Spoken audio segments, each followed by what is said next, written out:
रमजान की बरकतें हर घर में आती हैं, मगर इस घर में हर रोज एक नई सजा दी जाती थी। बिना दहेज के आई है, हमारे लिए क्या लाई? रुकैया बीबी के ताने फरजाना के दिल पर नश्तर की तरह चुभ रहे थे। फारूका, जो कभी मोहब्बत के कस्में खाता था, अब अपनी मां के हुक्म पर बीवी को तकलीफ दे रहा था।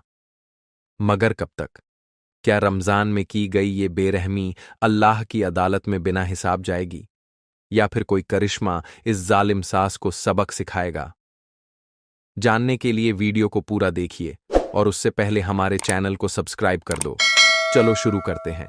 हल्की ठंडी हवा मदीनाह की गलियों में बह रही थी। आसमान पर चमकते सितारे भी इस खुशी के मौके पर रोशन हो गए थे। आज इस शहर के मशहूर और शरीफ खानदान में निकाह की तकरीब थी।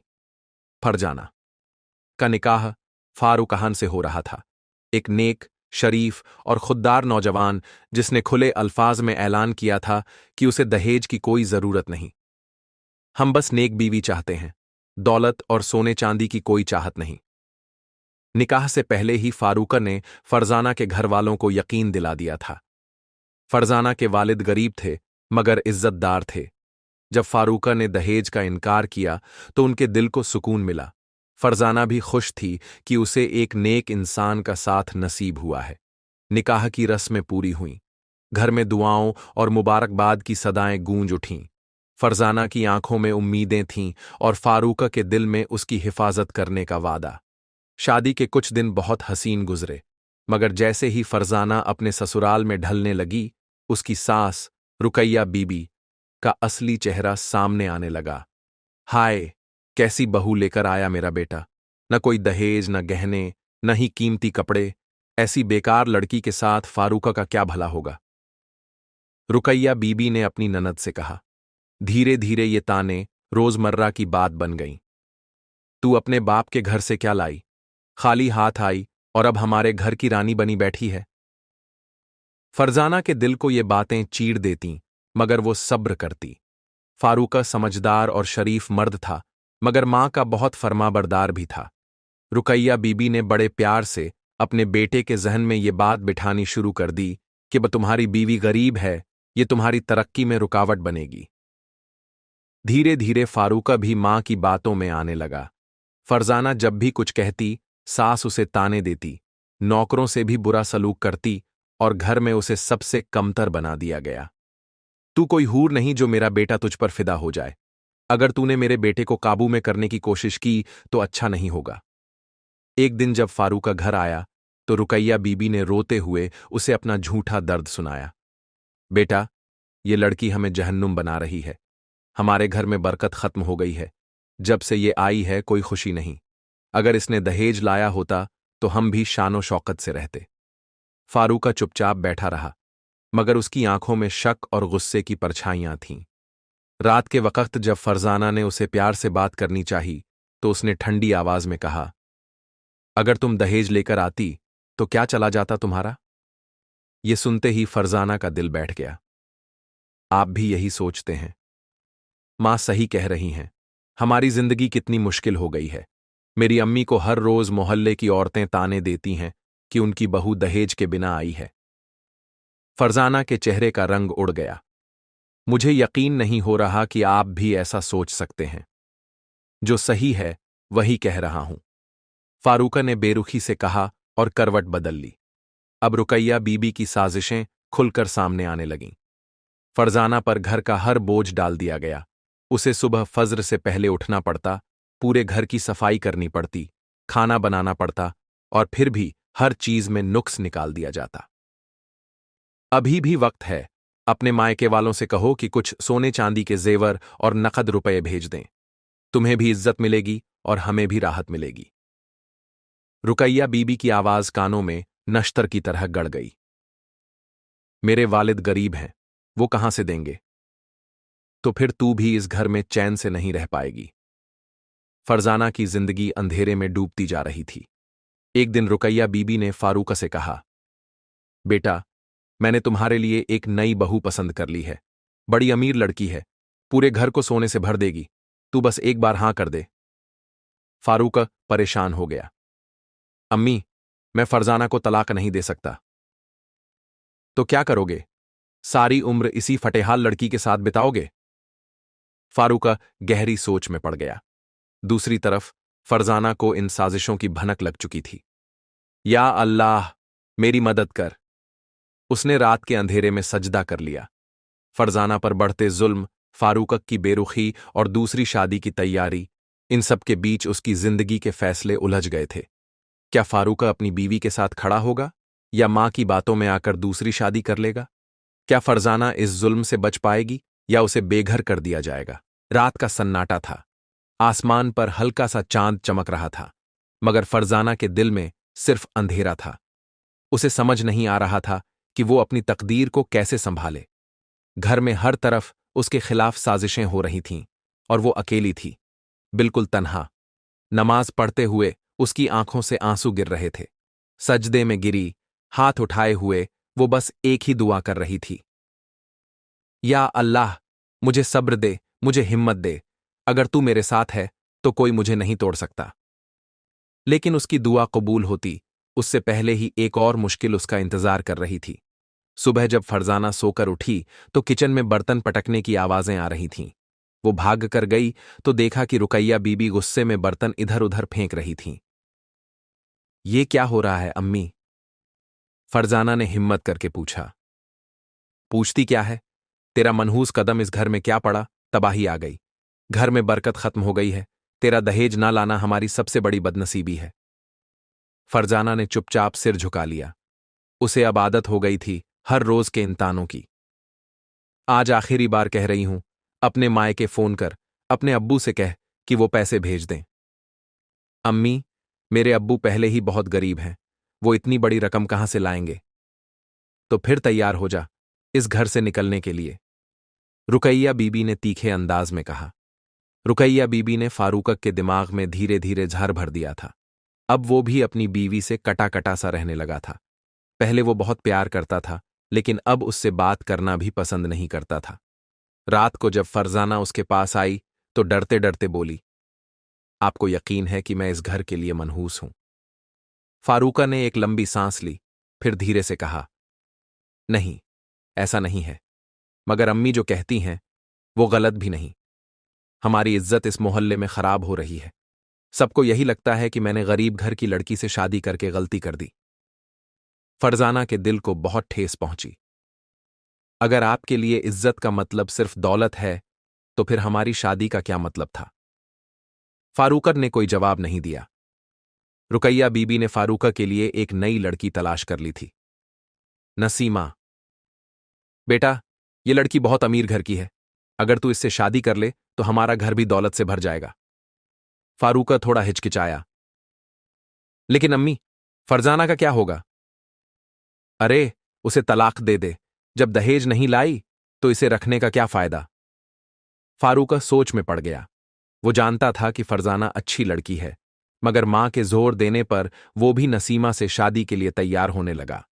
रुकैया बीबी ने अब फरजाना को घर से निकालने की चाल चली। आज से तेरा खाना पीना बंद। जब तक अपने घर वालों से पैसे नहीं मंगवाती तब तक कुछ नहीं मिलेगा। फरजाना अब हर रोज भूखी रहती, मगर सब्र करती। एक दिन रुकैया बीबी ने झूठा इल्जाम लगाते हुए सबके सामने कहा, ये औरत इस घर के लिए मनहूस है। जब से आई है हमारे घर में बरकत खत्म हो गई है। इसे निकाल देना ही सही रहेगा। फारूका अब पूरी तरह से मां की बातों में आ चुका था। ठीक है अम्मी, अगर यही सही है तो मैं तलाक दे दूंगा। फरजाना के पांव तले जमीन खिसक गई। अगली सुबह फारूकर ने फरजाना को पास बुलाया। फरजाना, मैं तुम्हें तलाक देने का सोच रहा हूं। फरजाना की आंखों में आंसू छलक पड़े। फारूका, मैंने आपसे सिर्फ प्यार मांगा था। क्या आप भी मुझे इस तरह छोड़ देंगे? फारूका ने नजरें चुरा लीं। रात को जब फरजाना रो रही थी तो घर की नौकरानी जुबैदा उसके पास आई। बीबी, अल्लाह के यहां देर है, अंधेर नहीं, बस सब्र करो। मगर मैं क्या करूं जुबैदा? अब तो मुझे इस घर से निकालने की तैयारी हो रही है। अल्लाह को पुकारो, वो तुम्हारी मदद करेगा। जुबैदा ने उसे एक फकीर की बात बताई जो हमेशा मस्जिद के बाहर बैठता था और कहता था, सब्र करने वालों के लिए अल्लाह हमेशा रास्ता निकालता है। अब फरजाना ने फैसला किया कि वो अल्लाह पर भरोसा रखेगी और सब्र करेगी। वो रोज रात को उठकर तहज्जुद पढ़ने लगी। रुकैया बीबी की चालें तेज हो रही थीं, लेकिन फरजाना की दुआएं भी बढ़ रही थीं। अब सवाल ये था, क्या फरजाना बेघर होगी? क्या फारूक वाकई दूसरी शादी कर लेगा? या फिर कोई ऐसा चमत्कार होगा जिससे फरजाना की तकदीर बदल जाएगी? फरजाना के दिल का अंधेरा घना था। वो घर के एक कोने में बैठी रो रही थी। उसकी आंखों में आंसू थे, मगर होंठों पर सिर्फ दुआ। या अल्लाह, तेरा शुक्र है कि तूने मुझे सब्र दिया। अगर मेरी तकदीर में यही लिखा है तो मुझे हिम्मत दे। इसी बीच रुकैया बीबी कमरे में आईं। उनके चेहरे पर गुस्से की लकीरें थीं। कब तक इस घर में बैठी रहेगी?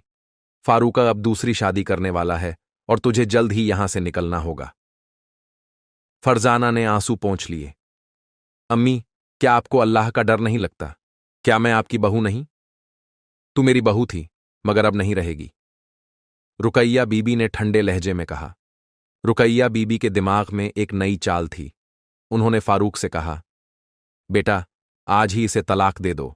ज्यादा देर मत कर, वरना लोग बातें बनाएंगे। फारूका को अब कुछ भी महसूस नहीं हो रहा था। वह पूरी तरह से अपनी मां की बातों में बह चुका था। उसने फरजाना को बुलाया और कहा, फरजाना, मैं अब तुम्हारे साथ नहीं रह सकता। अम्मी सही कहती हैं, तुम इस घर के लिए मनहूस हो। मैं तुम्हें तलाक देना चाहता हूं। फरजाना ने दिल थाम लिया। क्या यह तुम्हारा आखिरी फैसला है?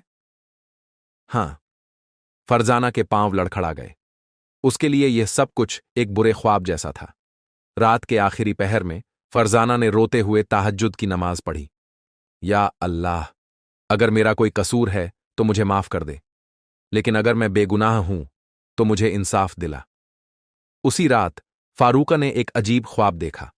वह देख रहा था कि एक अंधेरी कब्र में पड़ा हुआ है। उसके चारों तरफ आग की लपटें उठ रही हैं और वह दर्द से चिल्ला रहा है।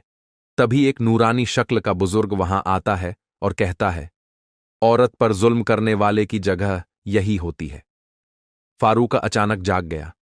उसका दिल तेजी से धड़क रहा था। उसके माथे पर पसीना था। या अल्लाह, ये कैसा ख्वाब था? वह बहुत बेचैन हो गया। अगली सुबह जब फारूका अपने ख्वाब के बारे में सोच ही रहा था, तभी रुकैया बीबी उसके पास आईं। बेटा, मैंने तय कर लिया है, आज ही तेरी नसीमा से शादी की तारीख पक्की कर दूंगी। फारूका अभी भी अपने ख्वाब से डरा हुआ था। उसने मां से कहा, अम्मी, क्या हमने कुछ गलत नहीं किया? रुकैया बीबी ने गुस्से से कहा, तुझे अचानक क्या हो गया? एक गरीब लड़की के लिए मेरी बात टाल रहा है। फारूका चुप हो गया। फरजाना अब इस जुल्म से तंग आ चुकी थी। उसने तय किया कि वह घर छोड़ देगी। वह अल्लाह का नाम लेकर अपने कमरे से बाहर निकली और घर के दरवाजे तक पहुंची। तभी अचानक एक जोरदार आवाज आई, रुको! सबने देखा कि फारूक दरवाजे पर खड़ा था। फरजाना, मत जाओ! सब हैरान थे। फारूका ने रोते हुए फरजाना के सामने हाथ जोड़ दिए। मुझे माफ कर दो, मैंने तुम्हारे साथ बहुत जुल्म किया है। अल्लाह ने मुझे सही रास्ता दिखा दिया है। रुकैया बीबी गुस्से से कांपने लगीं। बेवकूफ, ये लड़की तुम्हारे लिए बदनसीब है। नहीं अम्मी, बदनसीब वो लोग होते हैं जो औरतों पर जुल्म करते हैं। मुझे अब समझ में आ गया है कि मैं गलत था। मैं अपनी बीवी को छोड़कर कोई और शादी नहीं करूंगा। रुकैया बीबी को ऐसा झटका लगा जैसे उनके सारे सपने टूट गए हों। फरजाना की आंखों से आंसू बहने लगे। क्या यह सच है फारूका? हां फरजाना, मैंने तुम्हें तकलीफ दी, लेकिन अब मैं अपनी गलती सुधारना चाहता हूं। फरजाना ने अल्लाह का शुक्र अदा किया। रुकैया बीबी हार चुकी थीं। फारूका ने मां से कहा, अम्मी, अगर आपको मेरी खुशी मंजूर नहीं तो मैं इस घर को छोड़ दूंगा। रुकैया बीबी चौंक गईं। नहीं बेटा, ऐसा मत कर। अब उनके पास कोई और रास्ता नहीं था। कुछ महीनों बाद रुकैया बीबी को अपनी गलती का एहसास हुआ। उन्होंने फरजाना से माफी मांगी। फरजाना ने कहा, अम्मी, मैं आपको माफ करती हूं, लेकिन याद रखें, औरतों पर जुल्म करने वाले कभी चैन से नहीं रहते। अब घर में खुशियां लौट आईं। फरजाना ने फिर साबित कर दिया कि सब्र और अल्लाह पर यकीन कभी बेकार नहीं जाता।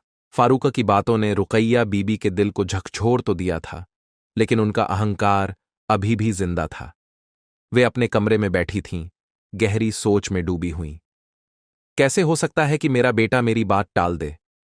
मैंने इसके लिए दूसरी शादी का इंतजाम किया था, और अब यह उस गरीब लड़की को फिर से अपनाने चला है। उनका मन अभी भी बदले की आग में जल रहा था। अगर यह लड़की इस घर में रही तो मेरा कद छोटा हो जाएगा। इसे यहां से निकालने के लिए मुझे और चालाकी से काम लेना होगा। उन्होंने एक नई साजिश सोची। रात का वक्त था, हर कोई सो चुका था, मगर फरजाना नहीं। वह अपनी नमाज में मशगूल थी। या अल्लाह, तूने मुझे इंसाफ दिलाया, इसके लिए तेरा शुक्र है। लेकिन मेरी सास के दिल में जो नफरत है उसे मिटा दे, मेरे घर को बर्बाद होने से बचा ले। उसकी आंखों से आंसू गिर रहे थे। वह अब भी अपनी सास के लिए भलाई की दुआ कर रही थी, जबकि वही सास उसके खिलाफ साजिशें कर रही थी। अगले दिन रुकैया बीबी ने फारूका के सामने एक और चाल चली। बेटा, अगर तुम फरजाना को अपनाना चाहते हो तो मेरी एक शर्त है। फारूका चौंक गया। कैसी शर्त अम्मी? तुम्हें मेरे लिए अलग घर लेना होगा। मैं इस लड़की के साथ एक ही छत के नीचे नहीं रह सकती। फारूका असमंजस में पड़ गया। अम्मी, आप मुझसे यह कैसे कह सकती हैं? मैं आपको छोड़कर कहीं नहीं जा सकता। रुकैया बीबी ने गुस्से से कहा।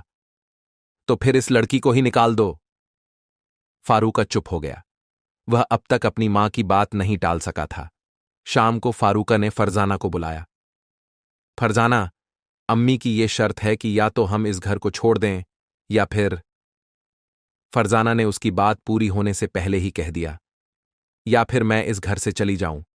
सही कहा ना? फारूका सिर झुकाकर खड़ा रहा। अगर तुम्हें मेरी कीमत चुकानी है तो मैं तैयार हूं, मगर याद रखना फारूका, अगर मैं गई तो फिर कभी वापस नहीं आऊंगी। फारूका बेचैन हो गया। उसी रात रुकैया बीबी को तेज बुखार चढ़ गया। उनका शरीर कांप रहा था। अल्लाह, ये मुझे क्या हो रहा है? वे चीखने लगीं। उनके चेहरे पर डर था। फरजाना दौड़कर आई और उनके सिर पर पानी रखा। अम्मी, मैं डॉक्टर को बुलाती हूं। रुकैया बीबी ने उसका हाथ पकड़ लिया। नहीं, तू कहीं मत जा। फरजाना ने हैरानी से देखा। अम्मी, आपको मेरी परवाह हो रही है? रुकैया बीबी की आंखों से आंसू गिर पड़े। हां बेटी, मैं गलत थी। मैंने तुझ पर बहुत जुल्म किया। अल्लाह ने मुझे मेरी गलती दिखा दी। फरजाना की आंखों में भी आंसू थे। उसने रुकैया बीबी को गले लगा लिया। अगले दिन जब रुकैया बीबी ठीक हुई तो उन्होंने सबके सामने फरजाना से माफी मांगी।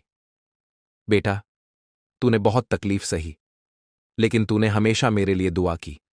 मुझे माफ कर दे। फरजाना रोते हुए बोली, अम्मी, मैंने कभी आपके लिए बुरा नहीं चाहा।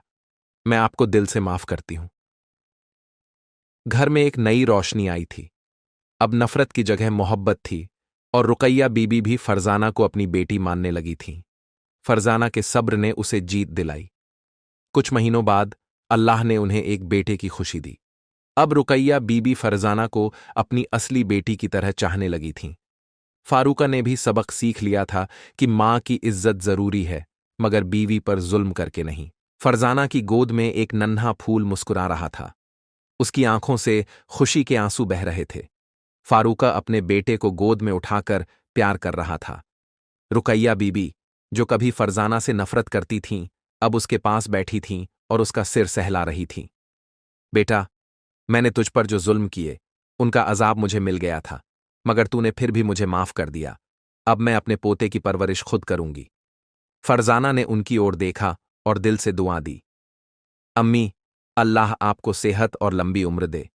मैं तो हमेशा यही चाहती थी कि आप मुझे अपनी बेटी माने। अब घर में सुकून था। हर कोना मोहब्बत से रोशन हो गया था। एक दिन पड़ोस की कुछ औरतें घर आईं। वे रुकैया बीबी से कहने लगीं, बहन, तुमने अपनी बहू के साथ जो किया वह हमें पता था। हम सोचते थे कि यह बेचारी एक दिन जरूर चली जाएगी, मगर हमें यकीन नहीं हो रहा कि अब तुम इसे अपनी बेटी की तरह चाहने लगी हो। रुकैया बीबी ने शर्मिंदगी से सिर झुका लिया। हां बहनों, मैंने अपने गुरूर और नफरत में इसे बहुत तकलीफ दी, मगर अल्लाह ने मुझे रास्ता दिखाया। आज मैं फरजाना को अपनी औलाद मानती हूं। औरतें भी हैरान थीं। अल्लाह ने घर को खुशियां दी थीं, लेकिन शैतान इंसान को फिर गुमराह करने की कोशिश करता है। एक दिन फारूका कुछ जरूरी काम से बाहर गया हुआ था। फरजाना अपने बेटे के साथ खेल रही थी, तभी रुकैया बीबी की एक पुरानी सहेली घर आई। अरे रुकैया, तू तो अपनी बहू से बहुत मोहब्बत करने लगी है, लेकिन कहीं ऐसा तो नहीं कि तेरे घर की हुकूमत अब इस लड़की के हाथ में चली गई हो? रुकैया बीबी चौंक गईं। नहीं नहीं, ऐसा कुछ नहीं है। तो फिर तेरा बेटा इस पर इतना क्यों मरता है, और तू खुद भी इसे बेटी कहकर सिर पर क्यों बैठा रही है? रुकैया बीबी सोच में पड़ गईं। कहीं उनके दिल में फिर वही पुरानी नफरत तो नहीं जागने लगी। रात को जब फारूक घर आया तो उसने देखा कि उसकी मां कुछ बदली बदली सी हैं। वह चिंतित हो गया। फरजाना ने भी महसूस किया कि रुकैया बीबी फिर से उससे थोड़ा दूर हो रही है। एक दिन जब फरजाना सुबह की नमाज पढ़कर उठी तो उसने देखा कि रुकैया बीबी रोते हुए सजदे में पड़ी है। या अल्लाह, मुझसे फिर गलती होने लगी थी। तूने मुझे बचा लिया। मेरी बहू के साथ अब कभी नाइंसाफी नहीं होगी। फरजाना ने राहत की सांस ली। अम्मी, आप तौबा कर चुकी हैं, तो फिर डर क्यों? रुकैया बीबी ने फरजाना का हाथ थामा और कहा, बेटा, इंसान को हर वक्त अपने नफ्स से लड़ना पड़ता है, मगर अल्लाह जो राह दिखाए उसी पर चलना चाहिए। इस घर में जो नफरत थी उसे सब्र और मोहब्बत ने मिटा दिया। फरजाना की दुआएं रंग लाई थीं। अब न तो कोई ताना था, न ही कोई साजिश। अब यह घर सिर्फ मोहब्बत से भरा था। फारूका और फरजाना अपने बेटे की परवरिश कर रहे थे, और रुकैया बीबी अब दादी से बढ़कर फरजाना की मां बन चुकी थीं। सीख वाइंग, सब्र करने वालों के लिए अल्लाह की रहमत जरूर आती है। 2. मां बाप की इज्जत जरूरी है, मगर बीवी पर जुल्म करना जायज नहीं। 3. इंसान को हर वक्त अपने नफ्स और अहंकार से लड़ना पड़ता है। 4. जो औरत पर जुल्म करता है, अल्लाह उसे जल्दी ही उसकी सजा दिखाता है। 5. अच्छे किरदार और दुआओं से दिल बदले जा सकते हैं। या अल्लाह, हमें सब्र करने की ताकत दे, हमारे घरों को मोहब्बत से भर दे, और हमें हक और इंसाफ के रास्ते पर चलने की तौफीक दे। आमीन। अंदाज से, अगर आपको यह कहानी पसंद आई तो इसे लाइक करें, अपने दोस्तों के साथ शेयर करें, और हमारे चैनल को सब्सक्राइब करना न भूलें। अगले वीडियो में फिर मिलेंगे एक नई कहानी के साथ।